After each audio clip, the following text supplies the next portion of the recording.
Good evening. I'm calling the Monday, September 15th, 2025 Parks and Natural Resources Commission meeting to order at 6:30 p.m.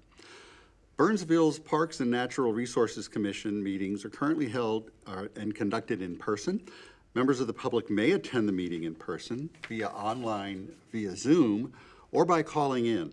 Additional instructions on how to participate in this meeting are posted online at www.burnsvillemn.gov in the public meeting calendar. As usual, tonight's meeting is also available for viewing on BCTV and on the city's website. If you're unable to participate in this evening's meeting and would like to submit public testimony, I encourage you to email your comments to city staff or mail your comments directly to City Hall. Now to the agenda. The first item of the Parks and Natural Resources Commission meeting tonight is the adoption of the agenda. Do any members of the commission have any changes to tonight's agenda? Staff, do you have any changes to the agenda? Nothing from staff. May I have a motion to adopt the agenda, please? I'll move. Okay, Alpha, and is there a second? I'll second. All in favor say aye. Aye. Any opposed? The motion is approved or passed. Now we're to item 2 of the agenda, considering the approval of the May 5th Parks and Natural Resources Commission meeting minutes. Commissioners, has anybody found any changes that need to be made to those minutes? Staff, any changes to the minutes? Nothing from staff. May I have a motion to approve those minutes, please? I'd be thrilled to motion to approve. Okay, is there a second? I'll second. All right. All in favor? Aye. Aye. All opposed? That motion also carries. Are there any members of the public who are on a Zoom meeting, staff?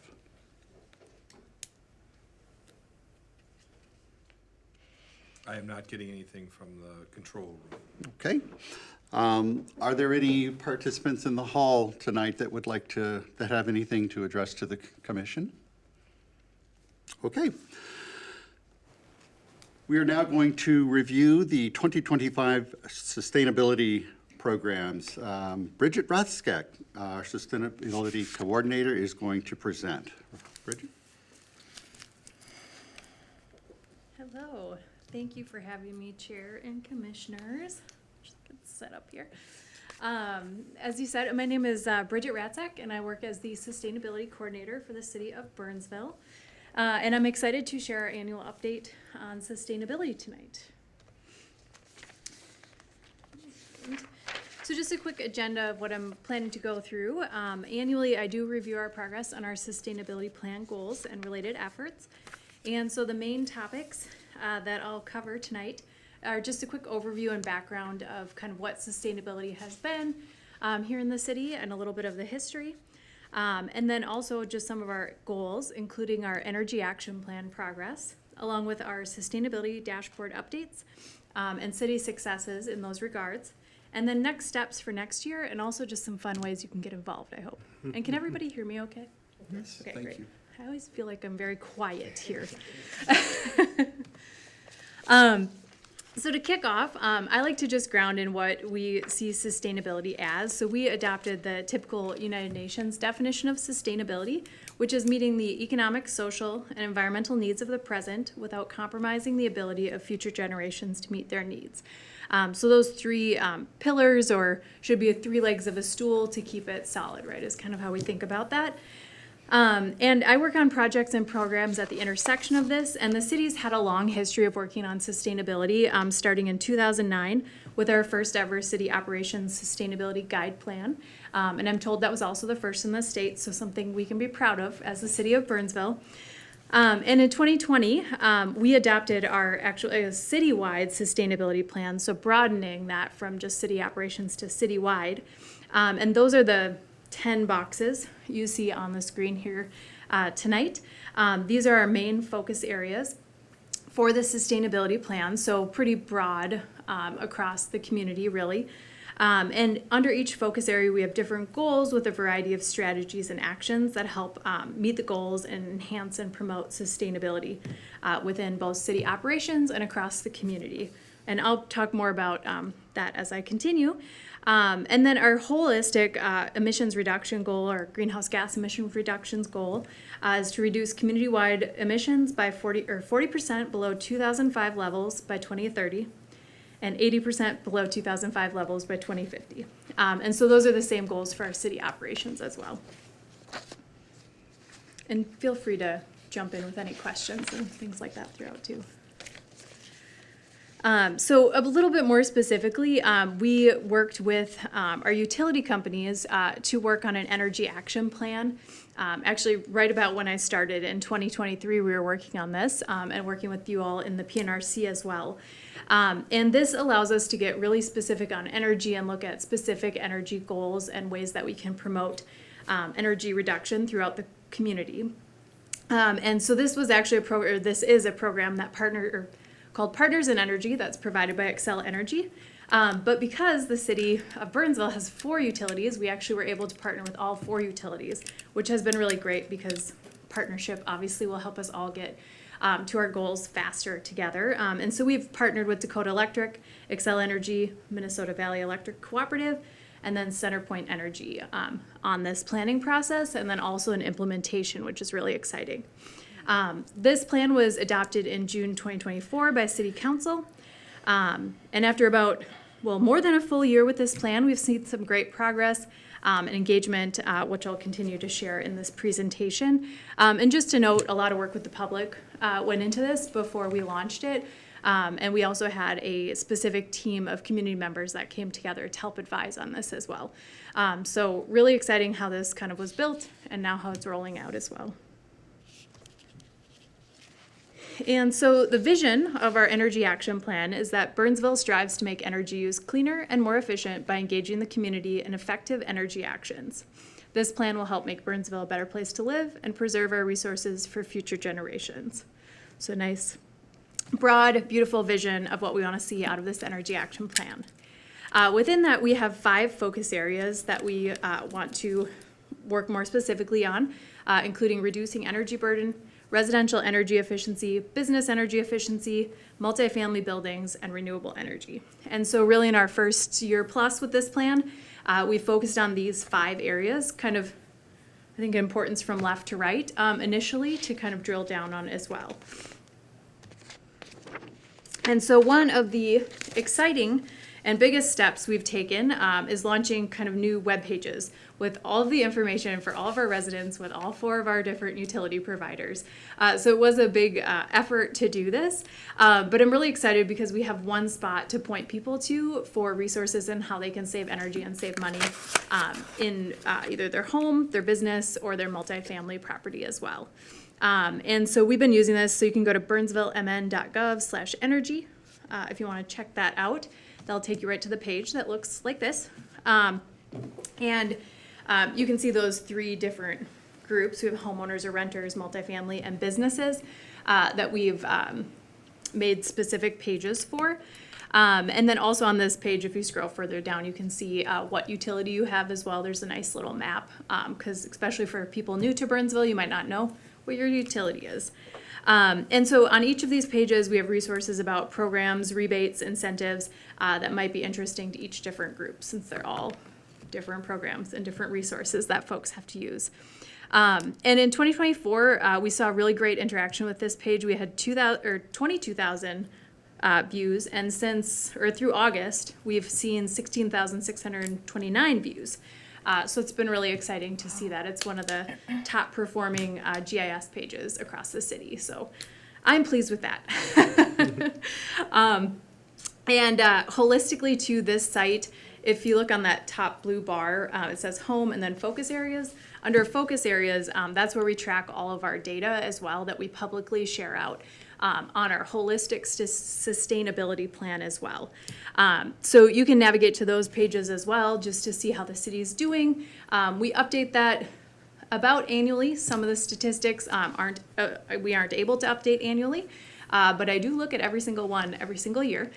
So if we can't update it, there's a reason. So that's how we try to be transparent about where we are at with the public on all of our goals in the sustainability plan and energy action plan. And a big part of our plans really rely on communications and community engagement, which I'll talk through next. We've been really active putting information in Burnsville in Brief, which is the monthly e-newsletter that goes out and has a nice website on the city's web pages. And we include kind of, smaller events and activities and activations and things like that we've been doing in the sustainability area. We've also been in a lot of the Burnsville bulletins. This on the right side is one of our pages we got in the printed bulletin that should be in all of your mailboxes quarterly. If it's not, I think there's one out in the lobby as well that you can grab. But just sharing different tips and tricks for folks to help them save energy, save money, get information on different programs. And then also we've been starting with quarterly email outreach, which we've seen some good interaction with. We're using the Environment and Recycling Distribution newsletter, so it's a bit more specific content to folks that have signed up for that type of newsletter. And we've seen 1,800 unique opens for the spring newsletter, 1,400 in summer, and next up, of course, will come a fall newsletter that we're working on currently. But that's been exciting. The communications team has said that the statistics are looking good, so there's a lot of interest for the folks that we are emailing out to. And a lot of click-throughs to different content, which is helpful for me to see and know what people are most interested in learning about. And we've also been doing some posting on social media as well, so please interact with any and all of these areas. Let me know if you have questions, thoughts, etc., as we try to get the word out. And then on the communication or community engagement side, we are doing as much as we can to get out the word in person as well.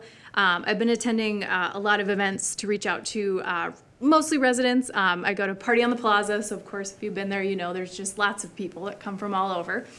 So spreading the good word with other folks as well from neighboring communities about energy efficiency opportunities. So been doing a lot of that. We've had approximately 1,234 people that I've reached. However, I still don't have the stats from Fire Muster, so I'm sure there's a couple hundred more that were at that event as well. I heard it was well attended. But at those events, we do share information about how people can save energy and money, different programs they can leverage. And then, of course, if they want to talk to me about anything specific, I love that as well. And then we also have worked with our manufactured home park communities. I think last year I shared a little bit about this. We worked with 2 of our 3 manufactured home parks to do outreach there to share information about saving energy and money in the manufactured home park space specifically, and then give out energy efficiency kits.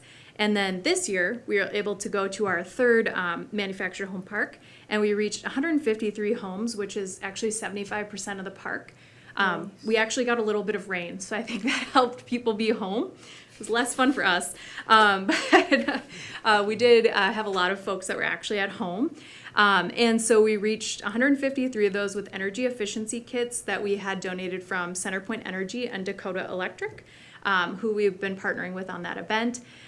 We also partnered with the Red Cross, and 17 homes received assistance to check out their smoke detectors and make fire safety plans for manufactured homes specifically, and so that was great. And this was all in partnership with CERTs, or the Clean Energy Resource Teams. I've been partnering with them a lot on different projects.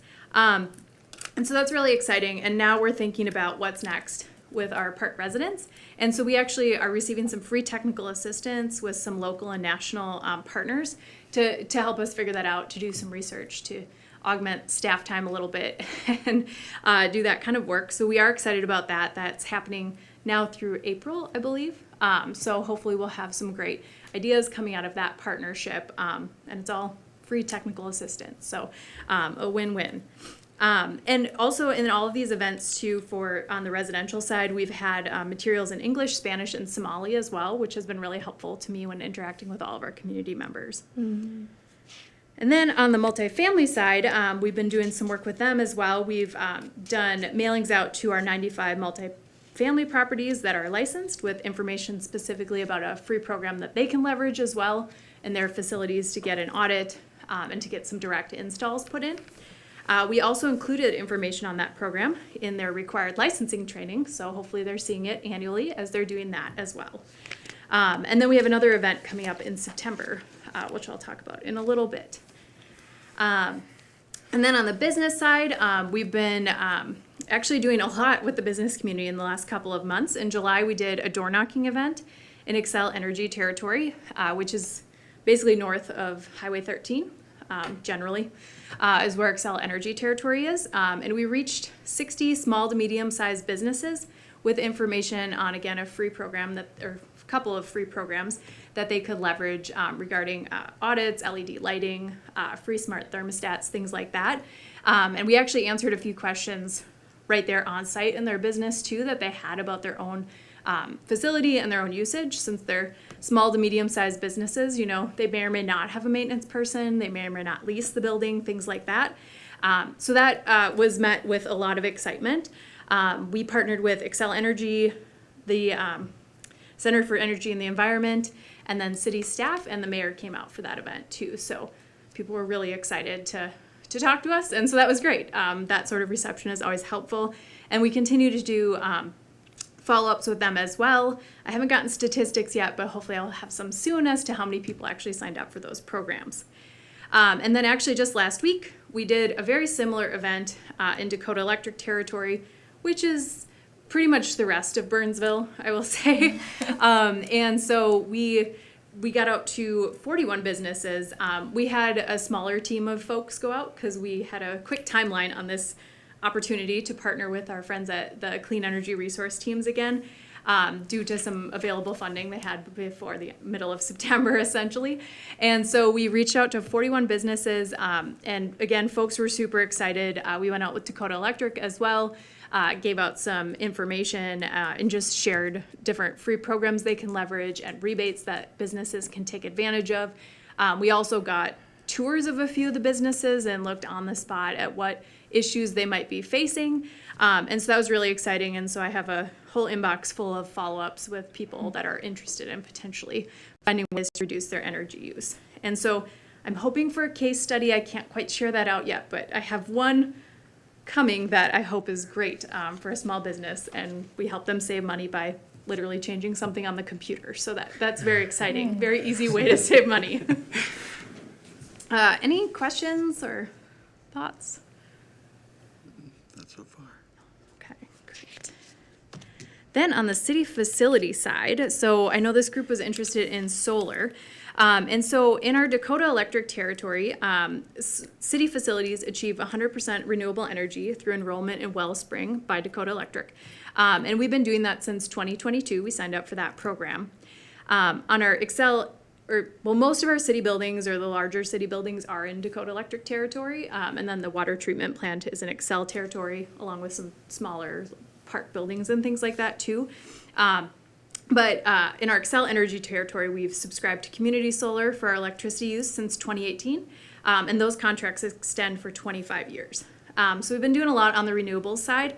And we've also been identifying different grants and federal tax credit opportunities when they're available, for a variety of reasons. For our park buildings specifically, I know you all were interested.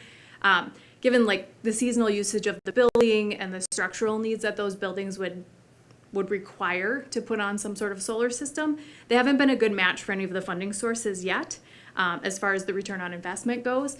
But we continue to look at that, and we look at that for our larger facilities as well. And a lot of our new buildings, the rebuild here will be solar ready. Part of the roof will be solar ready, and then our fire station 1 is also solar ready. So we're ready for it as the economics make sense for the city. And then in our other operations, we purchase a lot of different electric tools and items, and so we're excited that we can, hopefully you'll see me out and about in this vehicle actually. We have a new Ford Lightning in our fleet for our natural resources team. Our golf course has been doing a lot of work too. They have 2 electric mowers and then 1 autonomous electric mower at the golf course. It's like a giant Roomba. Pardon? 2 autonomous mowers and 1 electric. Oh, 2 autonomous? Oh, I had that wrong. Okay, interesting. We'll have to get pictures of the two mowers. Yeah. I have pictures of one. Wonderful. So yeah, if you see those out and about, they're real. And then our fire station is also electrifying some of their equipment as it makes sense. So their hydraulic rescue tools, their chainsaws, and then a cutoff saw as well. So that's been exciting. And then lastly, this year we've instituted point people for water usage alerts across city facilities. So if you all are, I think you're all probably water customers, you can sign up for the Water Smart portal and it'll alert you to things. So we can do that too. It's a lot more granular level detail given that we have lots of irrigation meters, things like that. And so we've gone through all the meters, identified everything, kind of relabeled everything too to be a little more helpful to our team members, and folks are getting updates on any excessive usage alerts.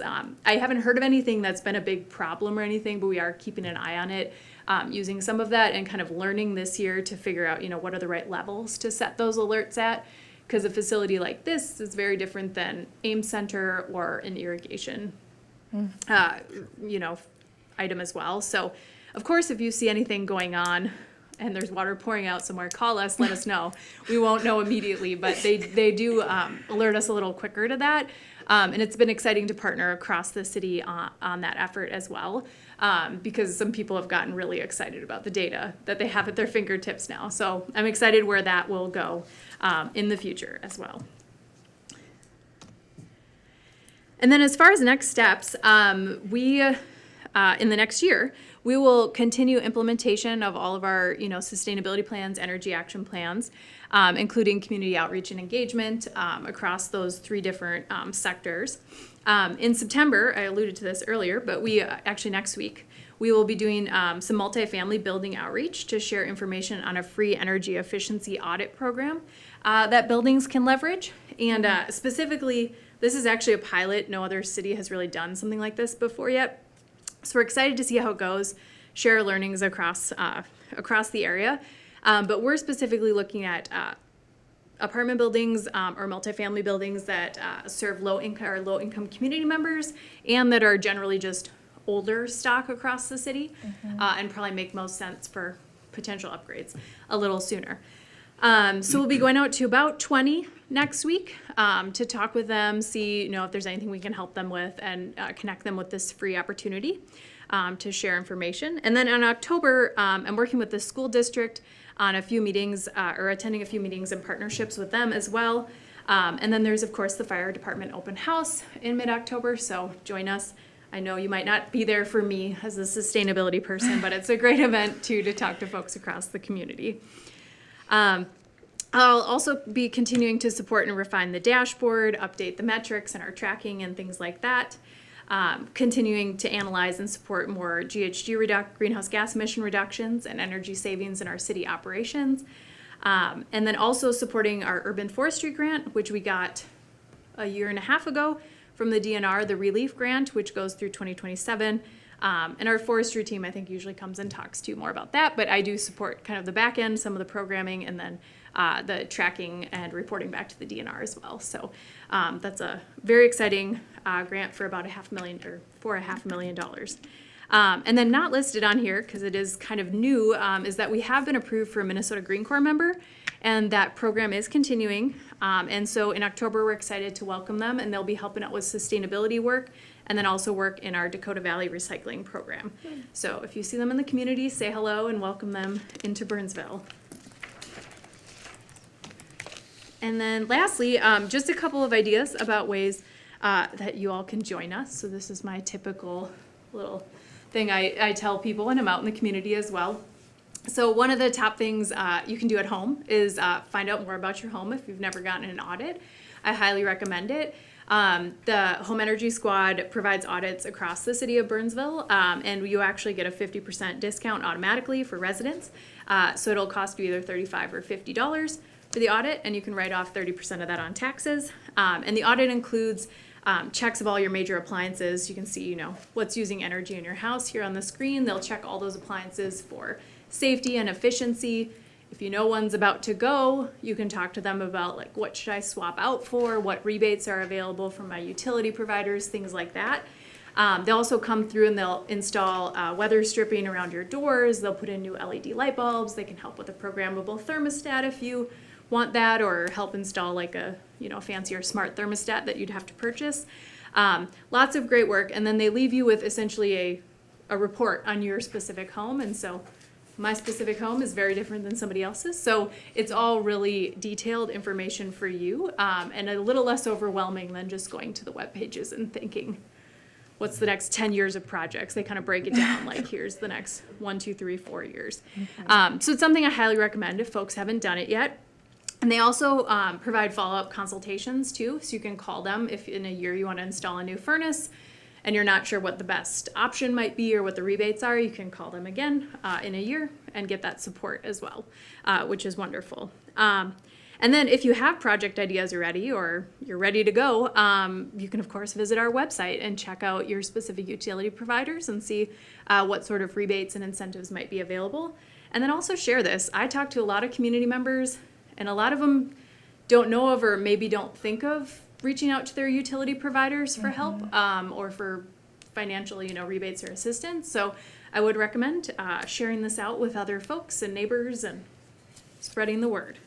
And that is all. So thank you so much. My email's on the screen if you have any follow-ups you'd like, and happy to take questions.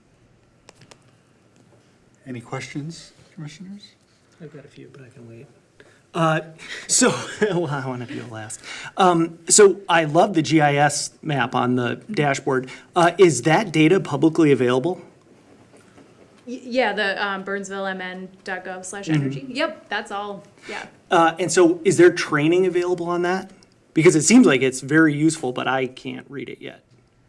Like the map that's got the who your energy provider is. Oh, Presumably yes. there's other layers to that. There's a, Oh, right? that's You've a got the whole- GIS data. So so that's a good question. Okay, now I know what you're asking. So I think that map is specifically provided by the utilities, and so we actually are linking out to this utility mapping tool.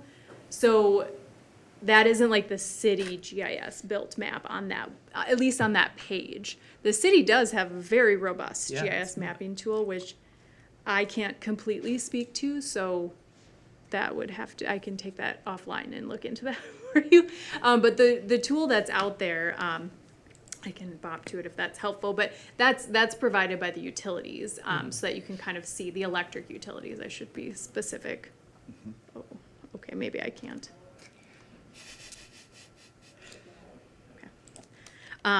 But yeah, so that's not something that like I've built, so I won't take credit Sure, for you that.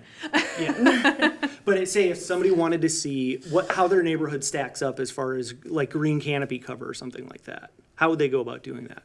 Oh, that would likely be something more on the holistic GIS site. So yeah, the one on this page is just specific to utility provider information, so people can look up where the cutoff for those utility providers. On the other side of things, yeah, I could look into that more for you if you have specific stats that you're looking for on that. Yeah. So who's the audience for the dashboard? Like, who are the main audiences? A couple folks. I mean, the public is one of the top ones. The mayor also is very interested in getting this data for different presentations at times, so it's been a nice way to communicate with the mayor and city council when they need various information. And I think, those are really the two top. There's actually the GIS team was saying that they're using our site for some training. So I guess the GIS folks thought it was really great too. Yeah, it is. And we've actually gotten a few emails from across the country, like, how'd you put this together? Who's looking at it, things like that. I think that was the unintended audience. We didn't build it for the person in California that emailed us about it. But we love that people are checking it out. So, primarily residents and then city council, I would say. Yeah, it is a remarkable site, and the dashboard is amazing. You mentioned that there was an annual pull of data for this dashboard, but presumably certain metrics are available on a more frequent basis. It's difficult. If there's a specific metric, I could look into that more, but like on the electricity side, it's tricky because I have to take data from 3 different electric utilities and pull that together. And then typically electric and natural gas utilities will only provide you data annually. For the most part, maybe 6 months of data. But there's a pretty significant lag time, I'll say, because they have to go through and verify all their data before they provide it to me. So there's usually at least 6 months of a lag. Other information could be, but some of it's like different, like canopy cover is provided by iTree, which is updated, you know, on about an annual basis, I believe, too.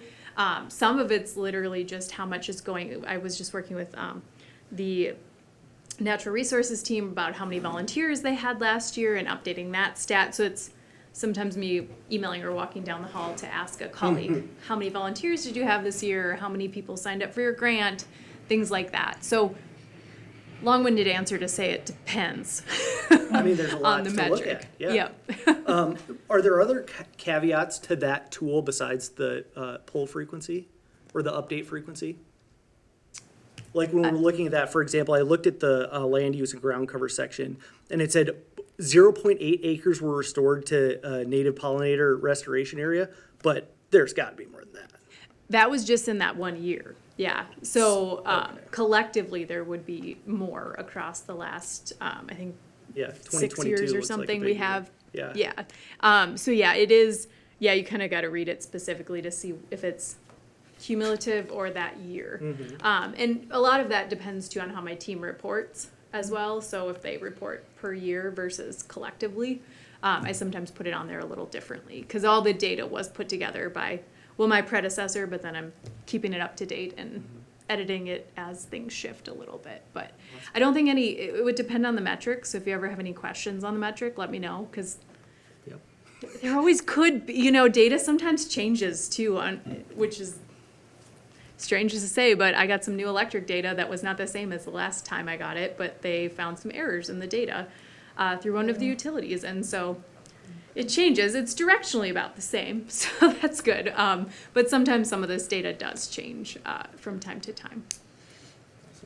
I'll connect with you. Thank you. Sounds great, yeah. Any other questions? Bridget, excellent work. I don't know if you have a team that's helping you, but if you don't, it sounds like you need some, because that's a lot of information, and you've got an awful lot of irons in the fire. The commission thanks you so much for taking the time to present this data, and thank you for the hard work. Yes, thank you. And yeah, we're excited about the Green Corps members. I should say, though, I work across city staff, so we have a great staff here, and so I call people a lot. I stop over here a lot. I'm out of maintenance, so try to check in with folks and see how we can partner together. So it does take it takes a village, right, to do this kind of work. So, well, I'm just one. Yeah. We will have that Green Corps member coming, so that's very exciting. Okay. All right, thank you very much. Thank you. I'd like to move on to the MS4 NPDES presentation. This is a part of a public hearing, and Logan Vlasity is going to present for us at this time. Yes, and I will actually be, hello everyone, I'm Logan Vlasity, city engineer. I don't think I've met many of you, but I will be handing it over to Emily Jennings with SEH. She is a stormwater expert, so she'll be doing this presentation and I will do the next one. Thank you. Very good. Good evening, commissioners. I'm here tonight this is the 2025 annual meeting for the city's MS4 permit, and we're going to talk about the 2024 calendar year. So the city of Burnsville is an MS4 permittee, and that kind of comes from the National Pollutant Discharge Elimination System, which is a federal program that is passed down to the state. In the state of Minnesota, it's the NPCA through the EPA. And as an MS4 permittee, the city is required to kind of maintain their compliance on their stormwater within the city. So we're going to talk about that tonight. We're going to do a project highlight, and then we're going to talk a little bit about what the future of this looks like here, hopefully in the next couple years. So like I mentioned, the Clean Water Act, it established the EPA, and that is administered on the at the state level, so here in the state of Minnesota, it's the NPCA. City of Burnsville is considered a phase 2 small MS4, and all that really means is that you have general permit coverage. So Burnsville has the same exact permit requirements as Vadnais Heights, or even, you know, the city of Duluth, for example. So there's all these general permit coverage, same things.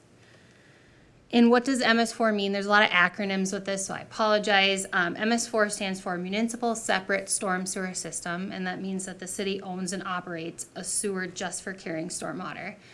So this graphic here is put together by the NPCA, and you can kind of see how it's just trying to show that all of our storm sewer system really is interconnected with our lakes and rivers and streams. So as an MS4 permittee, you know, the city is required to have what we call a SWIP. It's another acronym, Stormwater Pollution Prevention Plan. And a SWIP is made up of minimum control measures, and there's also kind of specific water quality components that we call waste load allocations. Waste load allocation is something that comes from a total maximum daily load, which is a technical water study. So the first minimum control measure that we're going to talk about, so this is sort of where we're going to talk about the 2024 calendar year. What did the city do to sort of maintain compliance as a permittee? Is the first minimum control measure is public education and outreach. So this is the city's duty to reach out to the public and educate them on why it's important to keep our stormwater clean. So you can see here, I don't need to read it all off, but the city utilizes quite a few different avenues to reach out, share different materials, different ways to outreach, get people involved. Minimum control measure 2 is for public participation and involvement. It's kind of the reason why we have these meetings today while I'm here. And they're held every year. Last year, a similar meeting was held just about a year ago, 9/16. There were no comments received. So as Logan said, it's a public meeting. So hopefully if there are public members who want to provide input on the city SWIP, now would be their chance to do so. But also the city does maintain a comment form online. So if people can't make it to this meeting or think of something at a different time, they can provide their comments through the website. Minimum control measure 3 is illicit discharge detection and elimination. So this is kind of the city's duty to inspect all outfalls. Outfalls are kind of where the stormwater leaves the storm sewer system. And other priority areas to make sure that nothing's being discharged other than storm sewer. You know, anything other than storm sewer is considered an illicit discharge. So the city does have a hotline and another online form where people can report this if they're concerned about something. There were 2 illicit discharges reported in 2024. Both were reported by the public. In one incident, the Minnesota duty officer was notified, which is a requirement if you have an illicit discharge or a spill of a certain it meets a certain threshold or it's a certain material. And one other illicit discharge was due to an accident, a vehicle accident. So no additional follow-up was needed. In that case, you just kind of clean it up and move on from it. Minimum control measure 4 is for construction site runoff control. So this minimum control measure is kind of making sure that construction activities that is happening in the city is being managed and handled in a way so that it's, you know, we're not discharging, you know, dirty kind of sediment-laden water downstream. So there were 18 active construction sites that were greater than an acre in the city of Burnsville in 2024. Erosion and sediment control is required during construction. That can look like a lot of different things. I think a lot of people are used to seeing like silt fences up, or you might see kind of like these black rolled up logs. We call them bio rolls, or they've got all kinds of different names. Those are there to kind of keep the sediment back. So the city looks for these things. They completed 152 total inspections in 2024, and they did issue 65 kind of partial violations. So 65 is actually lower than, it seems like a big number, but it's not, because they're really only considered partial violations. So everything was sort of handled right there. Nothing moved farther than that to a total violation. And that number is actually down, I think, over the past couple years. So it's a good sign. Minimum control measure 5 is post-construction runoff control. So this is sort of like the city, anyone who kind of comes in and develops within the city is required to make sure that when their construction project's done and they walk away from their site, that they're not causing any drainage issues because of that new development. So city has some pretty specific requirements, including matching pre-development runoff rates, There's a set of standards called minimal impact design, or we call it MIDS, another acronym. And the city reviews and issues permits for, I know there's a lot. The city reviews and issues permits to make sure that their standards are being met. So 5 total sites were reviewed in 2024, and all of them did receive permits. And the last minimum control measure 6, pollution prevention and good housekeeping. So this is kind of a practice what you preach. You know, the city has all these expectations for developers and stuff in the city. So then this one is, hey, you know, you city, you own a lot of stormwater infrastructure. You need to inspect it, make sure it's working as expected. So quite a few inspections were done in 2024, including 121 sumps, 165 outfalls, and 64 ponds. So based on the inspection findings, sometimes maintenance is completed, or you know, infrastructure is just followed up with as needed. So our 2024 annual meeting, like I mentioned, was held on September 16th of last year. No comments were made, therefore no changes were made to the city's SWIP. In addition to that, the city does an annual review and a self-assessment. They're going to continue to do that and organize information for future annual reporting, and we'll kind of come back to what that means, future annual reporting. Also, the city, it's important for them to maintain their documentation standards because the NPCA does audit on this program. It's been a while since the city's been audited. I should plan on that, you know, sometime in the near future. So before we move on, we're gonna do a project highlight. So the 13th Cemetery Pond was one of the top priorities identified in the city's stormwater resiliency study that was completed in 2022. So the project reduced the risk of flooding to nearby business center parking lot and other roads and trails. And the project was partially funded by a $750,000 stormwater resiliency grant from the NPCA. So here's a in-progress photo of that project. This photo was taken in early September. Project should be completed later this fall. If you have specific questions about that, I direct you to Logan. And then I kind of mentioned a future annual report. So normally around this time of year, earlier in the summer, the city would submit an annual report to the NPCA. However, the last several years, the NPCA has been working on updating their e-service to take the annual reports through that website.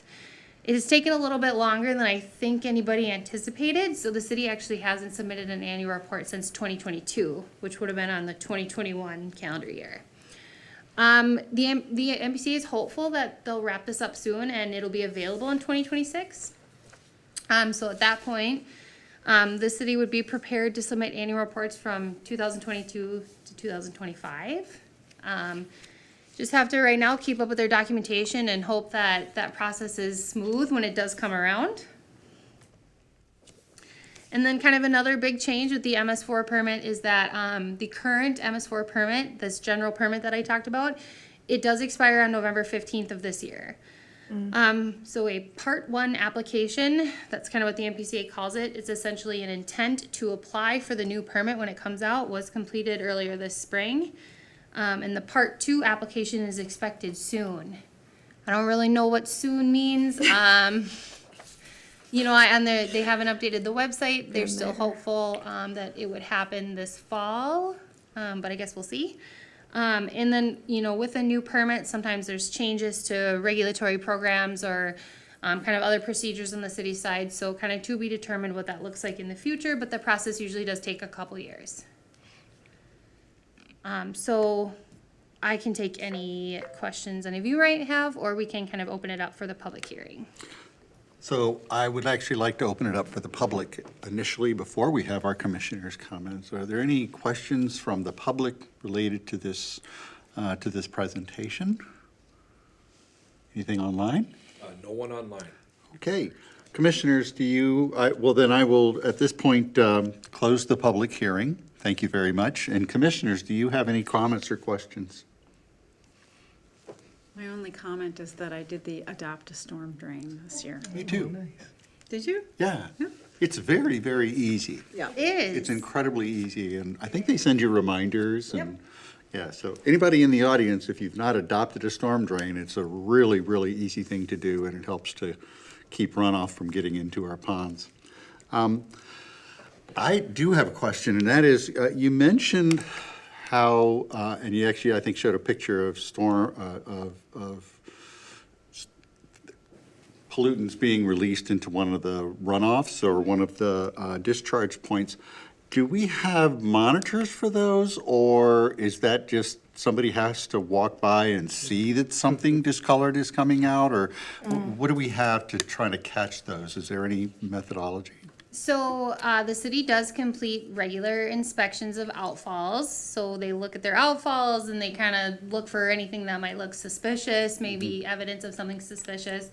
The city also has kind of a requirement to complete inspections during dry weather whenever possible, which, you know, if dry weather, there's no stormwater, we shouldn't really see things kind of coming through the storm sewer system. So that's a sign that something's fishy if you see kind of runoff during a dry weather event.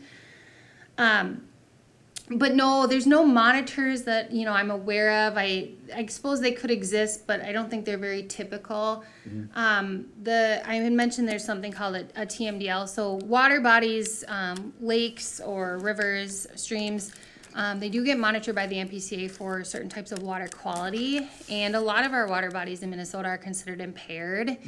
And sampling is done to sort of monitor that, and that's this idea of, I mentioned there's a waste load allocation. So essentially what the MPCA will do is they'll say, you're allowed this much waste, and any more is contributing to this polluted water body. Okay. So there's ways to kind of target those. Otherwise, I think it's pretty hard. You think of our roadways and our vehicles and our tires, there's kind of some icky stuff on there. Sure. And that all does make its way, into the water bodies when we call it, you get like a first flush. You get a rain event that's strong enough to wash everything away. Right. That all goes to the lakes and rivers. Right. I guess where I'm going with this is, so for example, you showed, I think, a photograph, somewhere, we saw a photograph of this water that's coming out of that drain, and it's white. And there's obviously something in that water.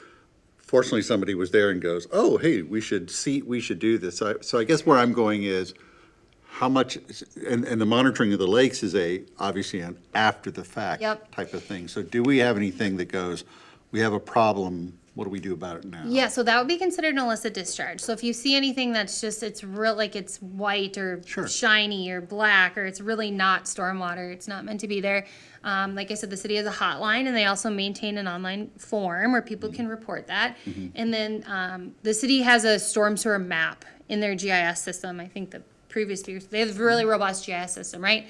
So if you can say where you reported something, the city can then trace everything upstream and try to figure out, where it's coming from. That can be hard, right? Because sometimes things aren't always continuous, but, you might not, quote unquote, catch something or someone or doing it, but it's all in, good faith to try to eliminate any illicit discharge. Got it. Any other questions? I got a few. Go for it, sir. Great presentation. That was fascinating. How would the public go about determining, say they wanted to go swimming that day and they don't know which lake is most polluted? How do they find which lake is the cleanest to go swimming? I don't know about real-time data. If that exists, it might be done on like a local level. That's a good question. I know, especially when it gets really in the hot summer months, there's always concerns about bacteria and those kind of things.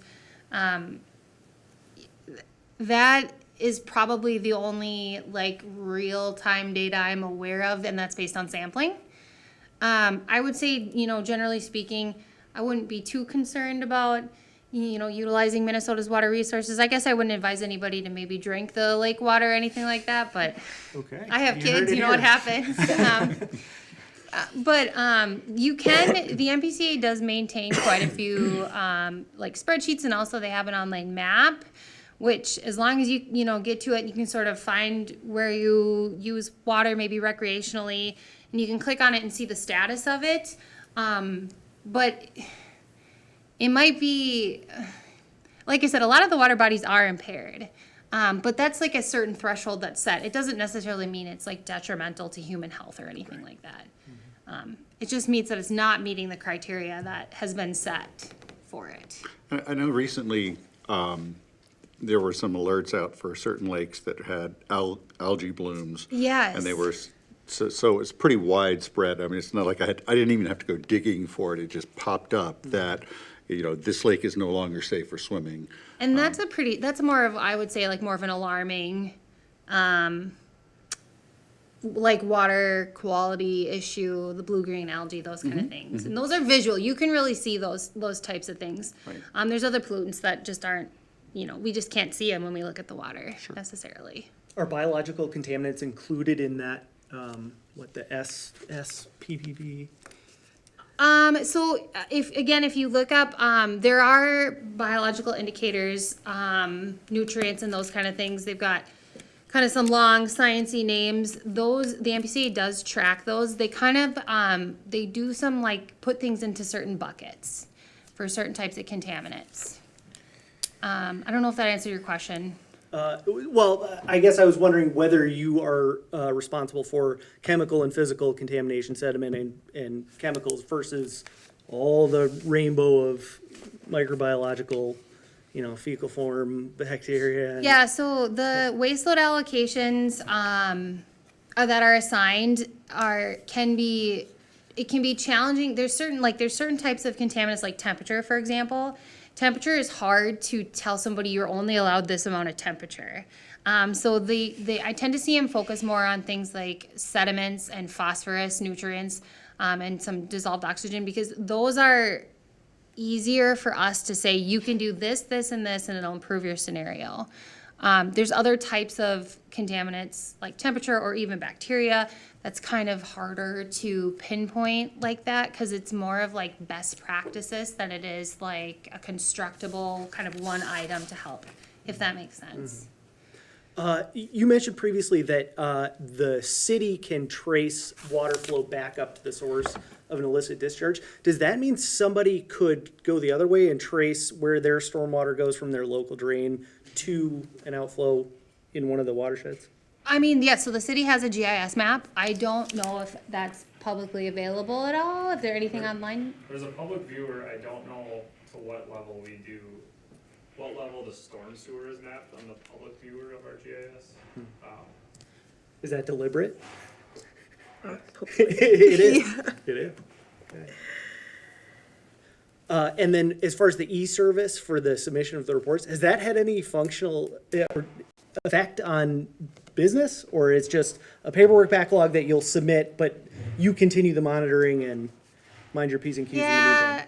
It's gonna be, so the e-service has been offline since, this e-service hasn't been used, sorry, the annual reports used to be submitted in this alternate kind of, web way. Almost like a survey was sort of done and it was submitted that way. But that was just for the municipal stormwater. The MPCA has used the e-service for industrial construction stormwater for many years, so it was sort of time to get this MS4 municipal stormwater in there. However, a lot of things kind of happened at once. The last permit expired in 2020, and like I said, it kind of takes a couple years to get everybody reapplied and caught up. So the city has never submitted an annual report on the current permit, and it's about to expire. So it's a little tricky because the last set of questions that we've seen was based on the previous permit. So the city's been maintaining the documentation standards that the MPCA used to request, but there are some pieces missing in that to match with the new permit. So when it does come around, the new e-service, and assuming that they do ask for all the backlog, there's probably going to be some resources that need to dig through files, because nobody knows exactly what they're going to ask just yet. You can anticipate it, right? It's not going to be anything crazier than is in the current permit, but it's just a little bit of a nuisance, I'll say. Thank you. What's a sump? A sump, yeah. So if you think of a manhole structure underground, if you see a catch basin in the road, there's this big concrete structure in underground, and there's a pipe that comes in and a pipe that comes out. Yeah. A sump is where you take the bottom of that manhole structure and you drop it, like, they're usually like 4 feet, another 4 feet down. So you have this trapped area. So as water comes into the manhole, all the, like, the heavy solids, the big grit and, sand and all that stuff falls to the bottom of the sump. And it sits in there, and then the city has a vac truck, and they vacuum it out and get rid of it. So it's just a way to catch some stuff. Big stuff. And I have some questions. I'd love to know more about like the application process and permit, even though that's where all the question marks are. It sounds like, and wondering how long a permit length is, and then like how long in the past the application has taken, and then why is it changing now? Those are my 3 questions. The permits expire every 5 years, so theoretically, it's a 5-year permit cycle. However, the MPCA, if they don't get it issued exactly on that 5-year mark, it's okay. The permittees just continue to operate on that expired permit. So the most recent permit was issued in November of 2020. The one before that was 2013, and before that was 2006. So we're not really hitting the 5-year mark. If they did get it out this year, that would be 5 years. So there's not like a repercussion, like if we can't make the deadline, because the process doesn't it? right. Gotcha. Yep. So the city, they're always on time. It's the MPCA sometimes who holds things up. But the city has to be on time. They're required to submit it when they're required to. Sometimes the MPCA just has to focus their efforts elsewhere. Like if they have another permit called construction stormwater, legally they cannot issue that late. So stuff like that will take precedent over something like this. Thanks. You mentioned 65 partial violations. Yeah. But you said they didn't rise to the point of total violations. What is the difference between so you mentioned that there was a remediation and that they followed the appropriate protocol. So an example I can think of is in my neighborhood, they were installing fiber internet with no sediment control. And I reported that. But if they fix all those, are those all total violations and the company can do it and do it and do it and do it and just keep getting caught? Maybe I would defer to Logan on this one, but my opinion, yeah, the city has a duty to inspect, and they go out there and inspect, and if they see things like that aren't up to par, they can notify the contractor, and, they give them a certain window to correct things. In a perfect world, they wouldn't continue to let history repeat itself, but I'm guessing that, that does occur sometimes. Of the 65, were there contractors that, are overrepresented or, maybe should face some sanction for? That I don't know. I'll let Logan. I can say that the majority of the partial violations are well-intended things that the contractor needs to address, and they address it quickly. So a lot of it is stuff like tracking from construction sites, right? So soil kicks up on truck tires. As they're leaving the site, it ends up falling off their tires onto the road, right? That's a violation. We tell the contractor, hey, you got to get this swept up. They get it swept up, and we move on, right? Until the next rainfall or until the next inspection. So they really have to be nearly perfect to not get any partial violation, right? Like we're going out there to inspect, and we're trying to find something to get them to correct, right? So yeah, the partial violations aren't concerning. It's not generally stuff like the fiber companies. Their levels of excavation are small enough that they don't typically trigger the need for their own construction stormwater permit. So they're operating under more of a they're not getting inspected on a regular basis. That's more of a complaint based situation. We'll go out there, and if we see something that's problematic, we have them address it. So whereas the other ones, the bigger projects, they're getting inspected sort of randomly or after rainfalls, that type of thing. So we're catching little things with them. They all, little parts of their erosion control measures get damaged during construction, so we'll notice something and have them correct that, so, Yeah, thank you for doing that. yep. How could the public see what the biggest pollutants are in their area?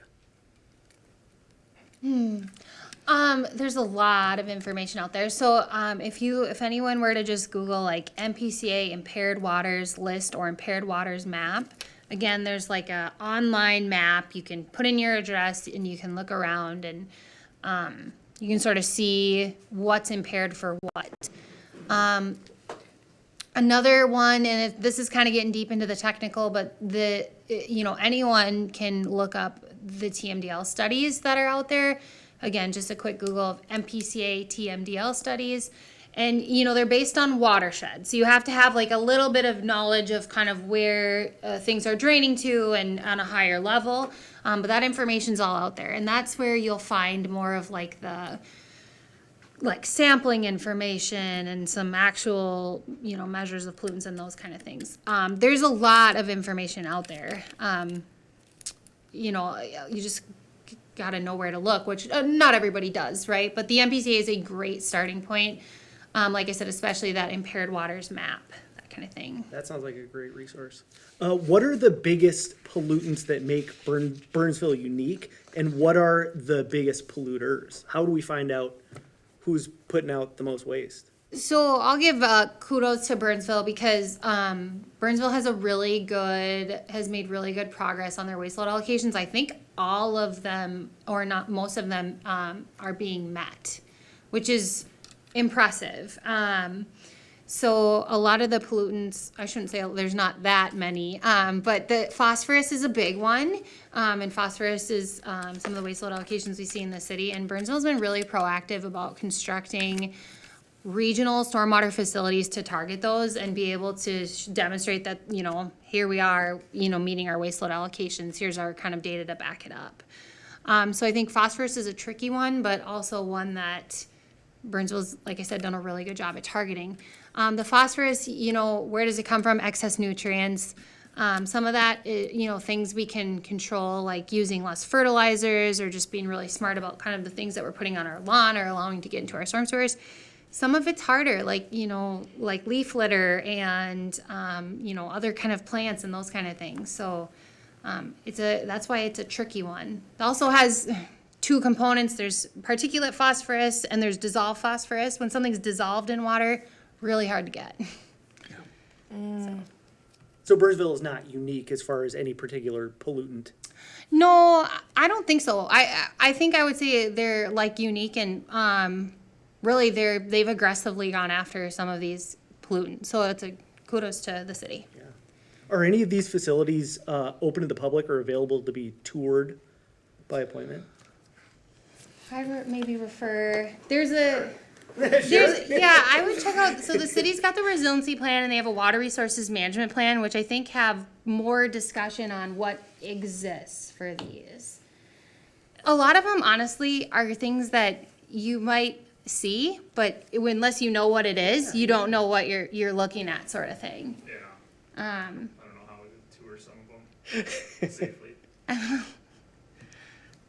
What's the term, spelunking? Is that like a... In the sump? No, don't do that. Thank you, this is fascinating. Okay, well, again, thank you so much for taking the time and presenting this information to us and for all the hard work that you've put into this. We'll move on to the connectivity of Burnsville lakes and ponds. And Logan, I'll ask you to come to the podium and... Yes. And in hindsight, maybe we should have done this one first because this kind of goes back a step from how did we get to MS4 and just kind of high level, what are our ponds and lakes and how do they work, right? They're part of a very complicated system. So I'll try to do just a high level overview of that and then answer any questions you guys have. So Burnsville has 6,500 storm drains and there's a nice little graphic of one, including it's not actually truly a sump manhole structure, but it is sort of operating as one there because there's water pooling in it. So those drains all flow into over 185 miles of storm sewer, so underground storm sewer pipes. And those are what are connecting the drains and the roads to our ponds, wetlands, and lakes. So really the goal of our ponds and some of our wetlandy ponds, which are, it's a non-technical term for something that used to be a wetland that at some point got developed around and now kind of functions as a pond and a wetland because it has storm sewer. The goal of those is to protect our lakes, right, and our rivers. So that is one of the answers to one of the earlier questions about, do we monitor pollutants? Not necessarily in that regard, but we do have some resiliency in the system built by the ponds, right? So if there's an oil spill somewhere, the chances that it goes directly into a lake are very low, right? It's likely going into a sump manhole structure, getting into the storm sewer. Maybe if it gets through all of the underground piping, it makes it to a pond, right? A retention pond, a swamp, whatever. But the odds that it gets all the way to a lake are quite low due to just the way that the system is set up. So here's a high level overview of Burnsville and the various watersheds in Burnsville. So if you don't know, a watershed is just a geographical area where all of the precipitation drains to a common point. For Burnsville, those common points are all rivers. Depending on how macro or micro you want to go, a watershed could just drain to a single drain, right? Or it could drain to an ocean. So we have hundreds of sub-watersheds mapped that just tell us, hey, any rainfall that falls in this small area goes into this catch basin and then this pipe, right? So we use that more on the modeling side to help us make sure our pipes are sized correctly. But, there's levels to watersheds, and this, depending on who you are, our watersheds might just be a sub-watershed, right? So it's all about context. So the green area on the graphic there, that is the Murphy-Hanrahan watershed, which is managed by the Black Dog Watershed Management Organization. So some watersheds are managed by agencies, right, that are not the city. And for Burnsville, we have two that are managed by the Black Dog Watershed. So our other large watershed that's mostly encompassed by the yellow area is the Black Dog Watershed, and that flows to the Vermilion River, or sorry, the Black Dog, oh boy, the Minnesota River. I'm getting a little thrown off because this graphic is a little bit old, but it's the best one I have. So now, along the Minnesota River, so the northern border of Burnsville, there's a new watershed that did not exist when this graphic was made 7 years ago, and that's called the Lower Minnesota River Watershed District. So doesn't change anything as far as where the water goes, and but there's a kind of a fourth player in the watershed game, if you will, for Burnsville. And then the orange area there, so everything that falls in, any rainfall that falls in that orange area enters into Lake Alamagnet and then eventually goes into the Vermilion River. So it heads east into Apple Valley and eventually works its way to the Vermilion River. So those are, if you want to take a high level look at why do these watersheds matter, why do we construct these ponds and follow all of the requirements in the MS4 permit, these are the water bodies that we're trying to protect by doing that.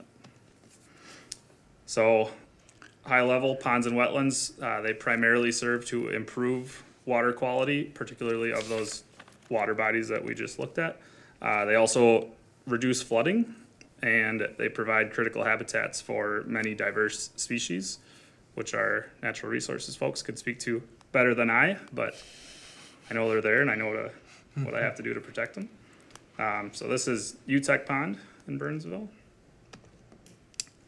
Lakes and rivers are the water bodies that we're trying to protect, and they're more thoroughly managed in partnership with DNR and the relevant watersheds.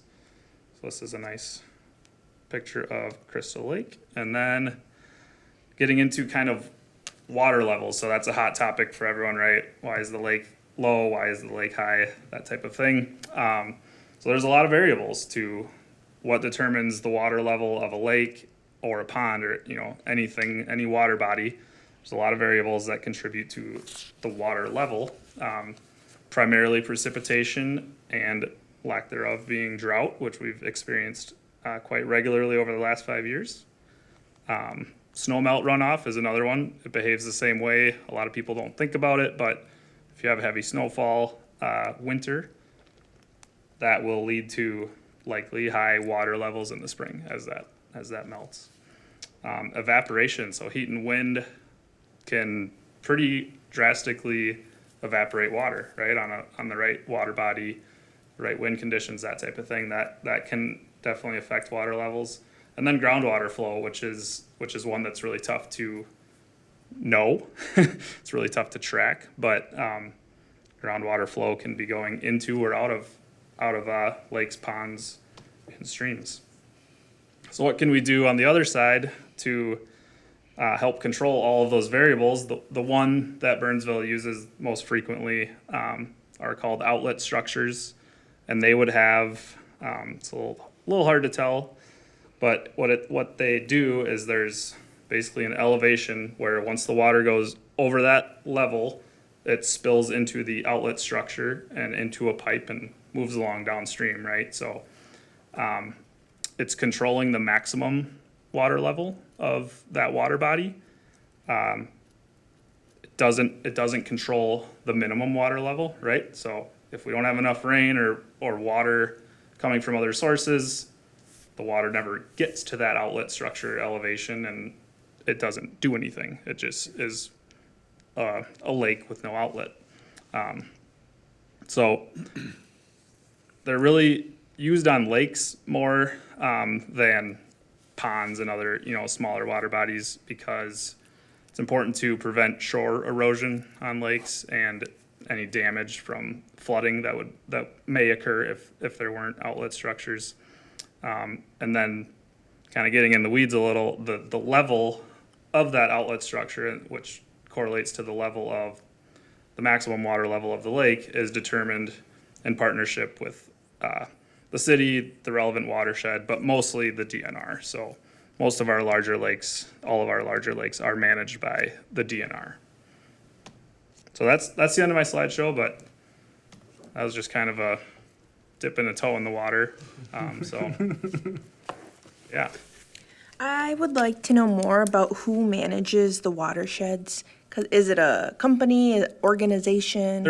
They're organizations, and they're all, I want to say they're all a little different, a little nuanced. So, and kind of what makes Burnsville unique is, the west border of Burnsville is a different county, right? So, counties have a lot of influence on watershed organizations.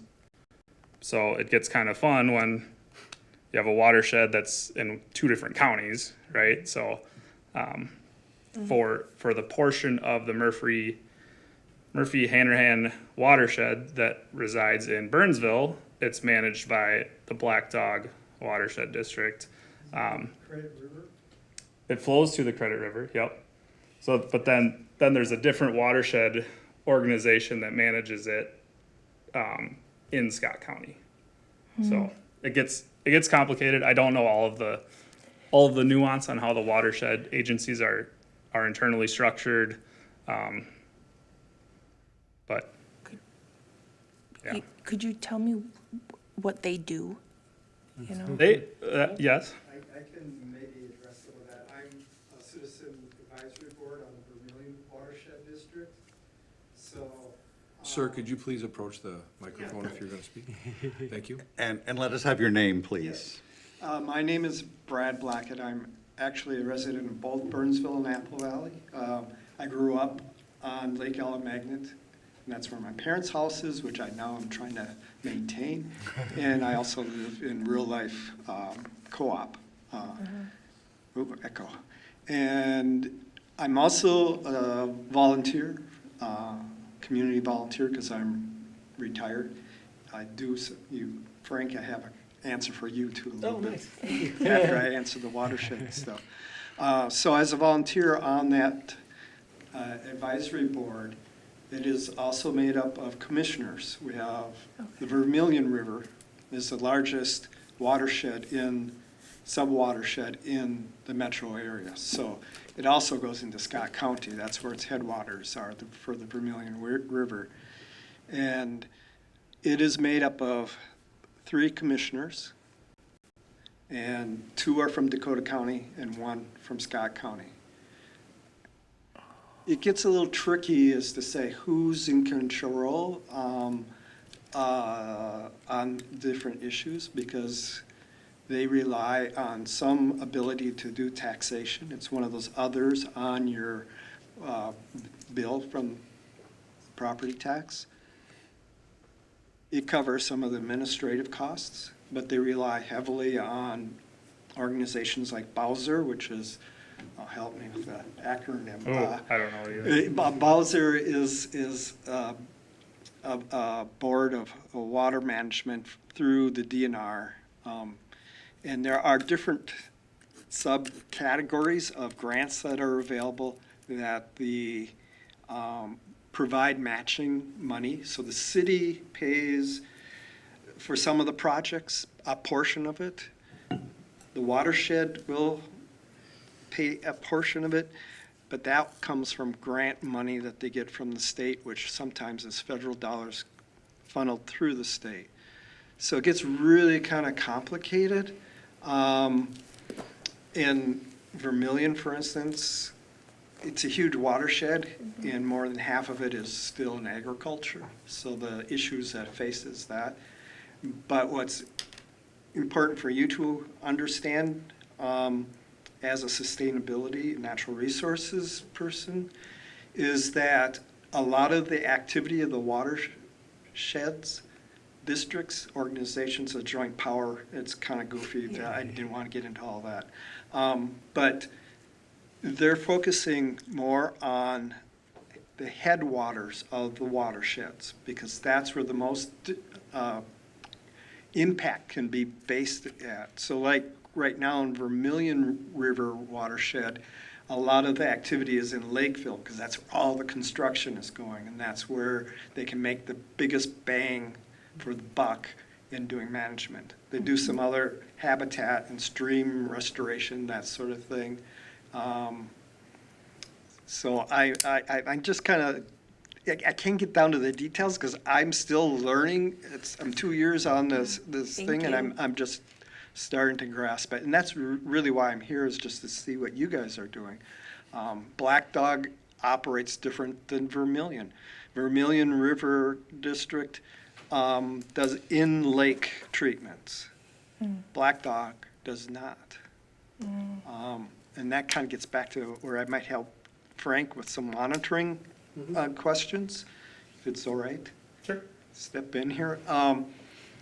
I'm also a volunteer for WEP, which is the Wetland Health Evaluation Program. So that's where some monitoring comes in. And it's a biological, looking at invertebrates in plant life, and it can generally tell the health of these ponds or wetlands.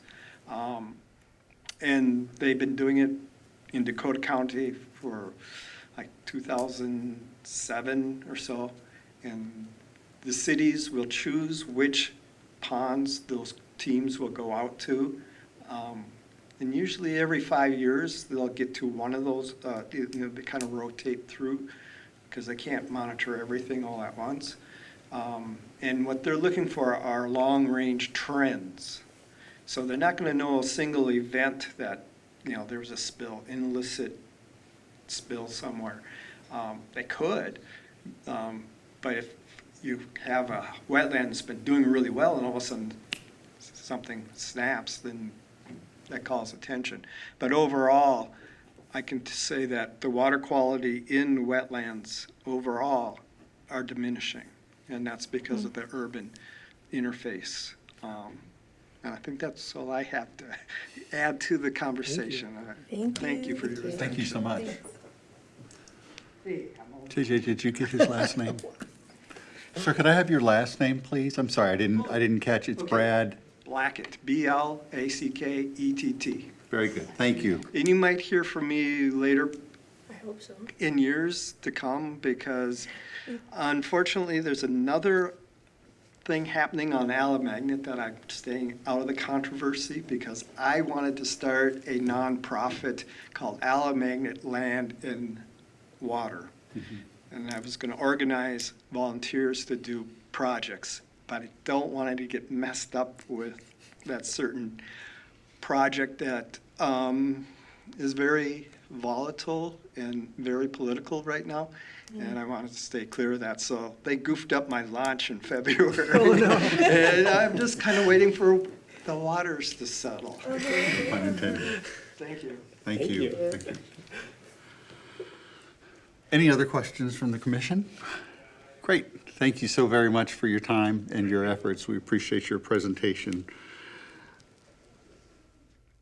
JJ, do you have any miscellaneous items for the commission at this time? Yes, Commissioners, there are a few things coming up that I wanted to make you aware of. Starting with this Saturday, we have a Yappy Hour and a Play Ball event scheduled from 3 to 5:30 over at Alamagnet Park. We have a drive-in movie called The Wild Robot scheduled for Friday, September 26th over at North River Hills. And then the recycling and shredding event day is scheduled for the 27th from 9 to noon at our maintenance facility. I believe all of those items are on our city's website and on the calendar and things like that, but I wanted to call attention to them today. At this time, our next meeting is tentatively scheduled for October the 6th, 2025. And at this time, I'd like to request a call for adjournment of the September 15th, 2025 Parks and Natural Resources Commission meeting. I May move to adjourn. Okay, very good. Is there a second? I'll second. Seconded. All in favor, say aye. Aye. Any opposed? Very good. Thank you, commissioners, for your time. And we are now adjourned.